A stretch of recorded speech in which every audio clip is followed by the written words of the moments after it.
Welcome, Cameron.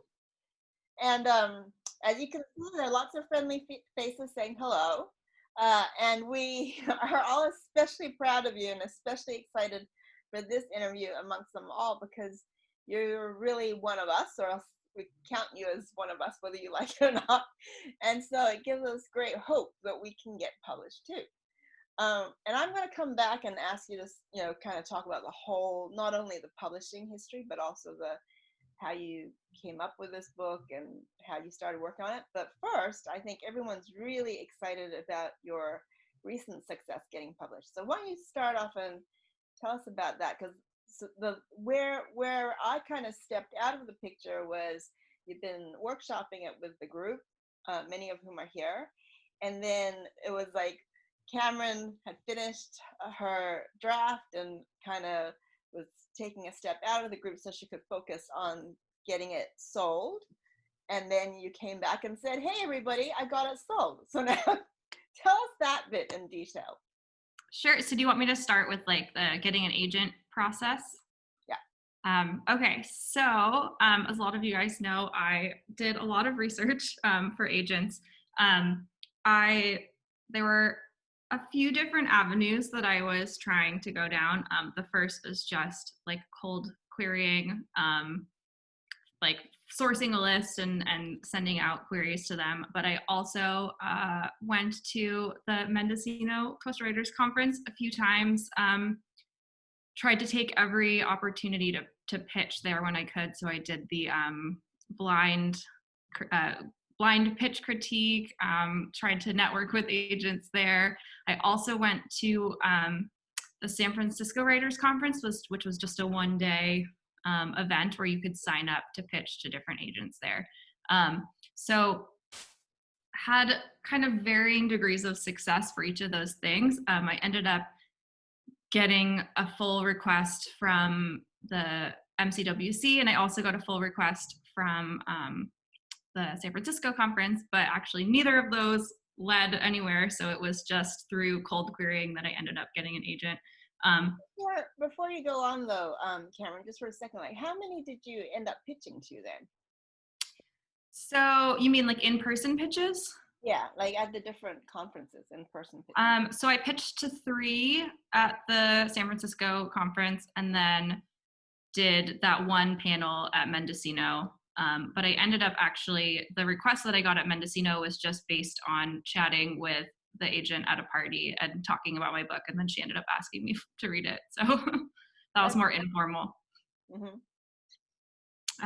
And then, so with queries, the cold queries, I sent out, I think around 30 total. In batches. So would send out like 10 at a time and then would kind of work on tweaking my query letter after getting those responses. Ended up getting, I think, like 10 total full requests from that. But first, wait, let's do step by step. So you started with 30 on your agent list. How did you get that 30? How did you identify that 30? So there are a few different ways. That the first thing I did was I found all of the books that I love that are similar in my genre that are coming out currently. If you read the acknowledgements page on all those books, people usually think they're agents, so then you can kind of figure out who is representing the books that are similar to yours. So that's like an easy first step. And then I honestly just Googled best top literary agents, young adult, a lot of random Google pages. I compiled everything into a spreadsheet and organized with like notes on the side of if they were open to queries or what they represented.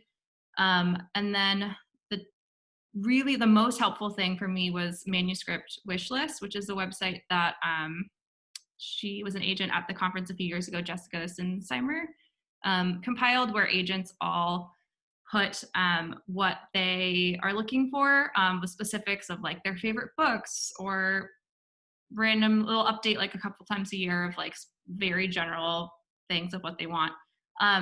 So that was really helpful. And then there's also a hashtag. So if you go on Twitter, you can do hashtag MSWL And agents will tweet stuff out like that. So I just searched the hashtag and looked for anything that said like YA, rom-com, anything similar. I searched the hashtag of like books that I thought were comps to mine so I could see who was talking about loving, like Anna and the French Kiss, or To All the Boys I've Loved Before. It was really big last year or 2 years ago when I was doing this. So I would just search that hashtag and see who was talking about liking that book. So did you get your 30 this way, or did you scale down to 30 this way? Um, so I got my 30 this way. I'm sure there could be obviously a lot more than that if I kept going, but these were the 30 that I was most interested in pitching to.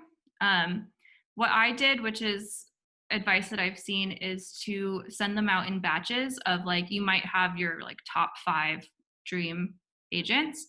And so instead of sending out those 5 right away, you don't want to send out a query that maybe isn't quite ready to all 5 of your dream agents. And then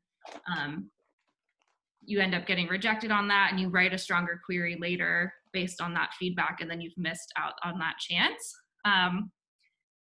You never want to query anybody who you wouldn't want to work with no matter what, though. There you are. Okay.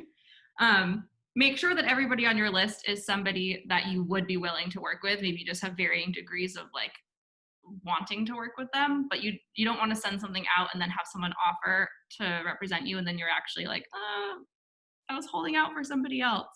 But it is good to mix in kind of the like your top ones and your less ones so you can get feedback. So that actually addresses something that I think about all the time, because this idea of querying, ABCs in batches of ABCs, and then depending on that response, you decide whether to go to all your A agents or blah blah blah. But my question is, okay, fair enough, you don't query anybody that you wouldn't want to work with, but what if you get a yes from an agent that you would want to work with, but still that's not, your dream agent? What would you do then? Or what? So my suggestion for that is wait maybe until you get a full request, because any of the agents that read my full, they're not getting back to you right away. For the rejections and for when I got the positive response, both of those took like 3 months after you send the full. So I would say if you have somebody request your full, then maybe send out, you in that standpoint, that your query is working enough because somebody requested it. So it's probably a decent query, or your pages are probably good enough. So then I would send out to all the people that you're really interested in, because you want to be able, if you do get an offer from that first person, you want to be able to tell all of the other agents that you have an offer, because then they're more likely to also offer or to read your stuff. But you can't send out a new query if you already have an offer. So it's kind of like a game of figuring out when's the best time to do everything. Did you ever feel that you were caught in out of step with that game, or you think it worked pretty well the way you did it? So for me, the only kind of weird hiccup was I had sent out a bunch of fulls, had gotten a lot of rejections. I had one full manuscript out that had been out for like 2 months maybe, and it was the only one left. And so I wanted to enter this competition called Pitch Wars, which if people don't know what that is, it's a competition where various editors or agented authors help mentor you on your book and help you edit it. And then at the end, there's a showcase where they put up online your first page and your pitch, and then agents will all go to the showcase and then end up requesting fulls from you.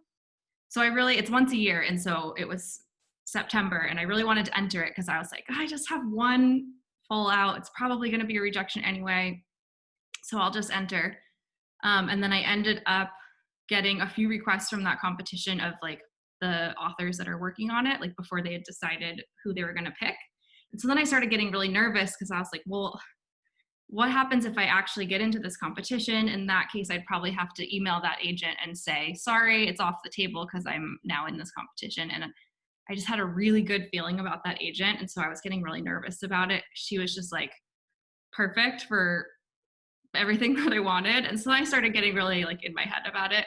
And so then I ended up not getting into Pitch Wars and felt relieved, which I was like, that's saying something. And then it was probably like 2 days later that the agent got back to me and offered representation. So it was this like, I just feel like I had this vibe about her, and then it ended up working out. And that's your agent, right? Mm-hmm. Great. Well, so now you've got your agent, and she was obviously someone you really wanted. First of all, what made you want her so badly? So what said that all of her favorite things that she represented were high concept rom-coms for adult and YA. And she represented this book called The Hating Game. That was one of my favorites. It's an adult rom-com, but one of my favorite books of the genre of all time. And it just has a similar vibe to what I write. And then she is from the Root Literary Agency, which just all of the agents have a really good track record. So it's just a good agency to work with. And then she also, small detail, but she went to my college, and I just get excited with any other gauchos. So it's like, I know she's cool because she's a gaucho. Did you manage? Did you mention that you were from UC Santa Barbara? Mm-hmm. I wrote it in my bio section, just a quick like, when I studied at UCSB parentheses like go Gauchos, so that she would know. Maybe that's the reason I got my agent. Maybe it's just because of that one thing. So then did you then interview her? Like, how did that part of the process go? Were you interviewing her as much as she was interviewing you, or were you just please choose me? Yes, so I looked up, there's a lot of articles about best questions to ask agents to make sure that they're right for you. And so I looked up a bunch of those questions, and I was all ready to like ask them. And then and I was very nervous to talk to her, obviously. And then I got on the phone with her, and she was like so friendly and nice, and just answered most of the questions right away without me having to ask. I think I was going into the conversation like thinking, I don't know, it was just like a lot more relaxed than I was expecting it to be. It just felt like chatting with a friend, and she was just saying how much she loved the book and all the plans she had for it. My biggest question is that I have interest in writing in a bunch of other genres at one point. Like I really want to write fairy tale / fantasy at one point, and also I'm really into horror. And so I wanted to make sure that it was somebody that could represent not just the one genre that this book was. And she was like, yeah, go for it. Like, write whatever you want to write. So that was reassuring to me.